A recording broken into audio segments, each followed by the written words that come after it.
UP के jail मंत्री धर्मवीर प्रजापति ने कैदियों से यह आग्रह किया है कि वो अपनी मन की शांति के लिए हनुमान चालीसा पढ़ें। उनके मन में ये ख्याल कहां से आया, ये आइडिया कहां से आया और इससे क्या फायदा, क्या नफा नुकसान, हम बात कर लेते हैं मंत्री जी से। सर, सबसे पहले जब आप सत्ता में आए, मंत्री बने, आप जेल में गए, आपने कहा था कि महामृत्युंजय जाप बजना चाहिए और अब ये हनुमान चालीसा की बात सामने आ रही है, क्या वजह है?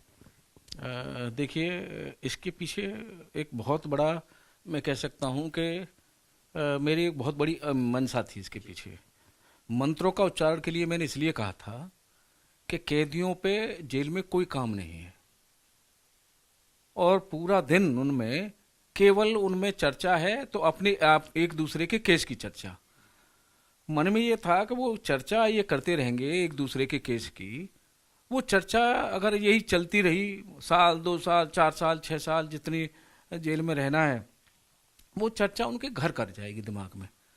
तो कहीं ऐसा ना हो कि जब वो बाहर जाएं, वो चर्चा जिस दिन कहीं दिमाग में अंकुरित हो और फिर कोई उनसे गलती करा दे, वो चर्चा न करें।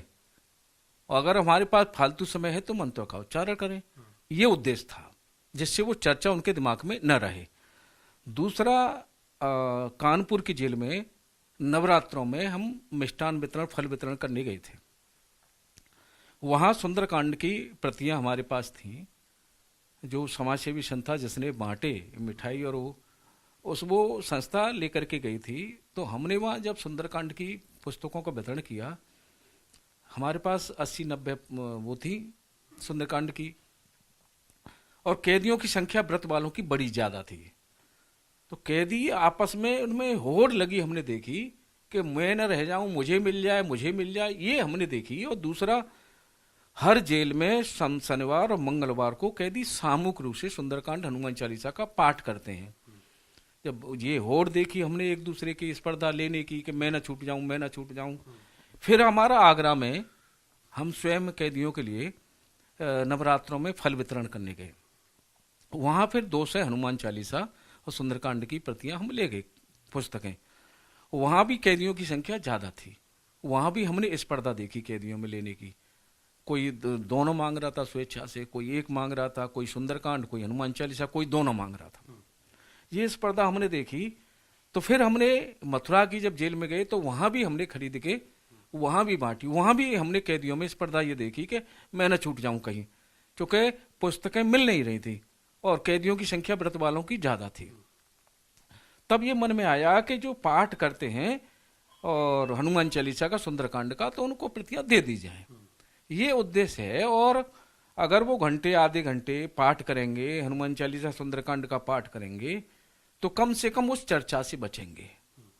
ये एक उद्देश्य है। और ये कोई उद्देश्य नहीं है कि जबरदस्ती किसी पे यानी कि सर जबरदस्ती पढ़ने के लिए कोई, सिर्फ आपने आग्रह किया है क्योंकि सवाल ये खड़े होते हैं कि और धर्म के भी लोग वहां पर हैं, तो क्या उनके लिए भी कोई व्यवस्था करानी चाहिए? हमारे अल्पसंख्यक समुदाय के कैदी भी हैं, वो भी अपनी नमाज पढ़ते हैं, नमाज के लिए वहां जगह होती है। तो ऐसा थोड़ी है कि उनको किसी को जबरदस्ती, जो जिस धर्म को मानता है। हमारा उद्देश्य ये है, हमारे अगर मुस्लिम कैदी भी हैं तो वो अपने धर्म को मानते हैं, वो जिसमें आस्था करते हैं वो वहां करे। और जो भी जिस धर्म को मानने वाला है, हमारा है कि वो केसों की चर्चा न करें। अपने जो जिस धर्म को मानता हो, वहां वो जिसमें आस्था हो, वहां वो अपने उनको माने। हनुमान चालीसा मांगी गई, आपको लगा कि जरूरत है, लोग उसको बहुत ज्यादा डिमांड कर रहे हैं, तो आपकी तरफ से उपलब्ध कराई गई। अन्य धर्म के लोग हैं, अगर वो भी कुछ डिमांड करते हैं, मांगते हैं कि हमें भी अपनी पूजा पाठ के लिए या फिर अन्य चीजें करने के लिए जरूरत है कुछ, तो वो उपलब्ध आपकी तरफ से कराई? पूरी छूट है उनकी। कोई भी किसी भी धर्म का व्यक्ति है और वो जिस धर्म को मानता है, तो ऐसे नहीं है। अब नवरात्रों में तो हमारे हिंदू समुदाय के लोग ही व्रत रहते हैं बड़ी संख्या में। उन्होंने मांगी, उनकी हमने देखी इच्छा तो बांटी गई, ऐसा नहीं है। और ये कोई जबरदस्ती नहीं है कि सभी धर्म के लोग जो वहां रहते हैं तो सभी पे थोपी जा रही है, ऐसा नहीं है। जो जिस धर्म को मानता हो, हमारा उद्देश्य ये है कि जो जिस धर्म को मानता हो, वो जिसमें आस्था हो, वो वहां उनका अनुसरण करे। क्योंकि हम कैदियों को विकृति मानसिकता से बचाना चाहते हैं। उद्देश्य ये है। तो देखिए, बाउंडेशन कोई भी नहीं है। जो करना चाहे किसी भी धर्म का हो, पूरी धार्मिक आजादी है कि वो अपना पूजा पाठ करना चाहे या फिर नमाज पढ़ना चाहे या अन्य जो भी धार्मिक चीजें हैं वो जेल के अंदर कर सकते हैं। अगर उन्हें भी जरूरत होगी हनुमान चालीसा से इतर कुछ चीजों की, तो उनको भी सरकार की तरफ से यानी कि जेल मंत्री की तरफ से या विभाग की तरफ से प्रोवाइड कराया जाएगा। उद्देश्य बस ये है कि जो केसेस की बातें आपस में करते हैं और बहुत ज्यादा मेंटली डिस्टर्ब अगर हो जाते हैं, और अगर इन सब चीजों से करने से उनके अंदर कोई बदलाव आ रहा है तो ये जरूर करना चाहिए। कैमरा पर्सन गिरीश के साथ मयूर शुक्ला, जी मीडिया, लखनऊ। जी न्यूज़।